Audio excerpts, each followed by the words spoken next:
Selamat pagi anak-anak. Perbolehkan kami menyapa Anda. Kalau kemarin tentang aktivitas umum dalam software proses, yang salah satunya adalah recruitment, verifikasi, design, kode, test and review, debug and maintain. Jadi itu kan salah satu proses dari pembuatan sampai dengan tahapan perawatan. Jadi ibarat kita membangun sebuah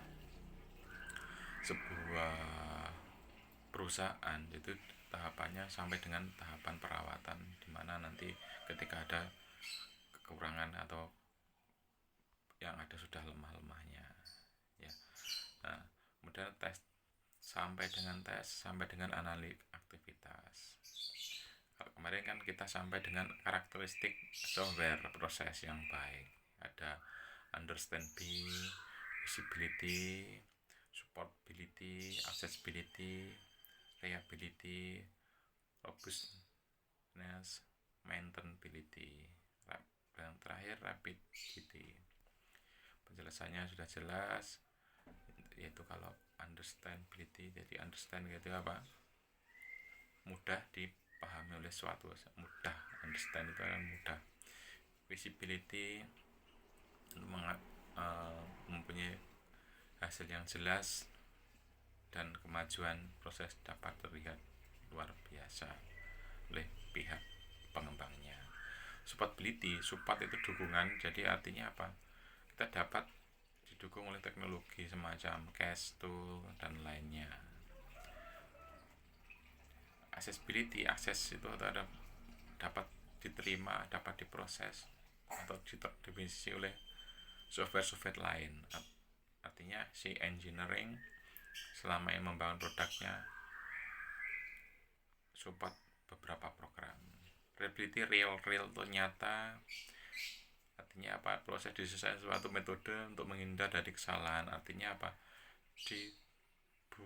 Dibikin sesuai dengan kenyataan agar orang lain bisa memahaminya, atau understandability tadi. Robustness itu proses dapat terus dilanjut meskipun dapat masalah yang tidak diharapkan itu muncul, pasti. Jadi robustness pasti ada, jadi kita harus bisa meminimalis bagaimana nanti dari masalah-masalah itu tidak muncul. Nah, makanya apa? Dibutuhkan algoritma pemrograman yang lebih tuntas, artinya tidak muncul permasalahan. Jadi seperti pemrograman dasar ya. Maintainability itu perawatan atau proses dapat mengadaptasi terhadap permintaan perubahan atau perbaikan. Rapidity, proses dapat diselesaikan dalam waktu yang relatif cepat. Ya tadi karena namanya maintain, itu dibutuhkan apa? Dibutuhkan kecepatan. Jadi biar si pengguna bisa puas kalau pelayanannya cepat ya. Nah, sekarang kita mengacu pada model-modelnya. Model proses itu apa saja? Nah, salah satunya ada model waterfall. Nah, sebelum ke sana ada aliran-aliran model proses, yaitu berbeda-beda, cuman intinya nanti hampir sama. Cuma ada plus dan minusnya.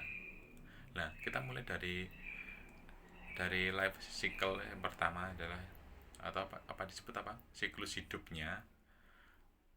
Jadi mulai dari sistem diajukan sampai dibangun hingga ditarik dari peredaran atau diambil oleh si pembuatnya.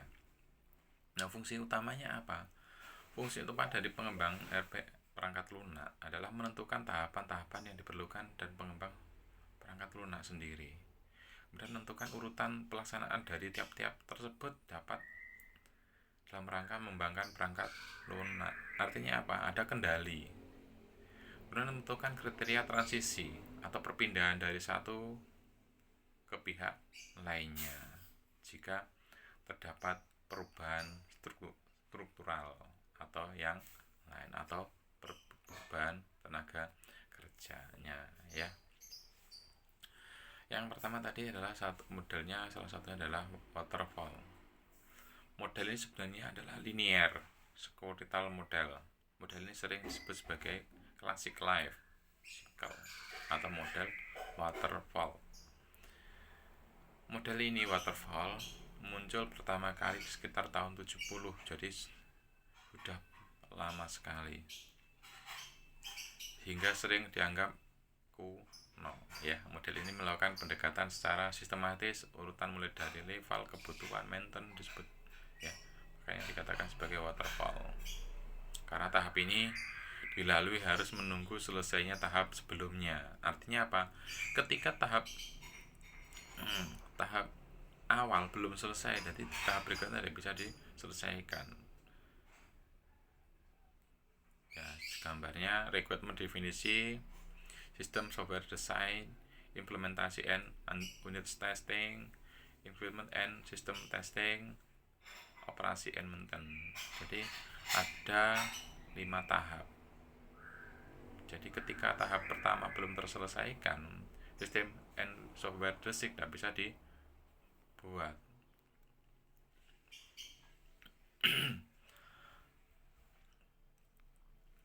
Nah, dari tahapan secara umum, dari proses menurut Somerville jelaskan bahwa requirement analisis dan definisi tahapan ini dilakukan analisa kebutuhan. Kemudian sistem and software design pada tahap ini dikerjakan setelah kebutuhan selesai dikumpulkan secara lengkap. Implementasi dan unit testing, nama implementasi atau pelaksanaan dan pengujian. Desain program yaitu kita mendesainnya pemrograman yang sudah ditentukan tadi melalui tahapan sebelumnya yang dikumpulkan tadi dan dibuat sesuai dengan kebutuhan si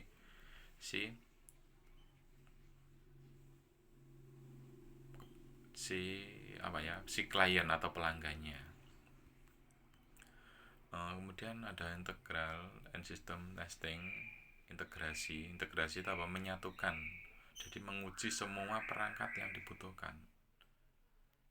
Operasi and maintenance, jadi operasi dan maintenance itu perawatan dan perbaikan di mana terjadi perubahan-perubahan atau penyesuaian si pengguna sesuai dengan keadaan yang sebenarnya, ya. Jadi itu poin-poinnya kalau model waterfall. Nah, dari penjelasan tahapan ada sistem implementasi tadi, ada software requirement, ada design analysis, penjelasannya secara singkatnya di dalamnya dipahami sendiri anak-anak, ya.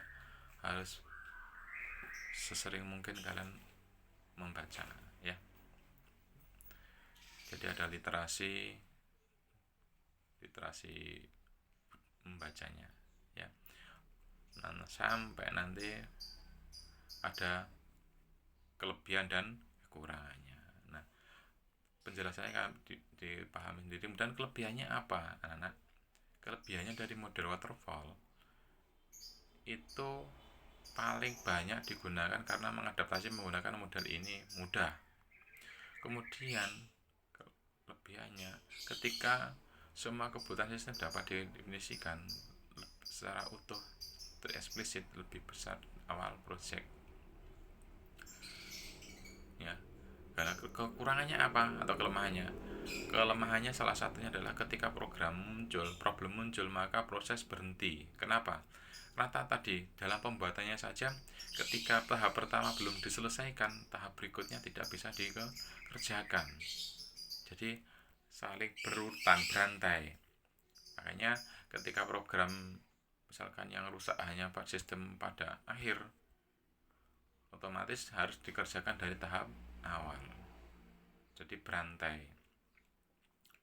Karena pendekatan secara squirrel tail, maka setiap tahap harus menunggu hasil dari tahap sebelumnya tadi, ya, saya jelaskan dari awal. Maka sudah barang tentu membuang waktu yang cukup lama. Jadi untuk tahap maintenance itu dibutuhkan yang cukup lama. Kemudian terakhir, pada setiap tahap proses menuntutnya dikerjakan oleh spesialis masing-masing. Oleh karena itu, ketika tahap tersebut sudah tidak dikerjakan, maka sumber dayanya juga tidak terpakai lagi. Artinya apa? Ketika si orang sebagai survei, katakanlah sebagai survei untuk mencari adopsi kebutuhan program, tugasnya dia hanya sebagai awal. Ketika itu sudah selesai, kan kemungkinan maka dia tidak akan bisa bekerja, kecuali dia memiliki apa, multi skill itu apa, kemampuannya dia banyak. Jadi bisa tidak hanya satu tahap, namun bisa merangkap 2 tahap, 3 tahap, atau sampai dengan full tahap, sampai dengan final ya. Demikian anak-anak, kali ini silakan untuk dicermati dan poin-poinnya ditulis di buku catatan Anda. Selamat belajar, semoga sukses. Assalamualaikum warahmatullahi wabarakatuh.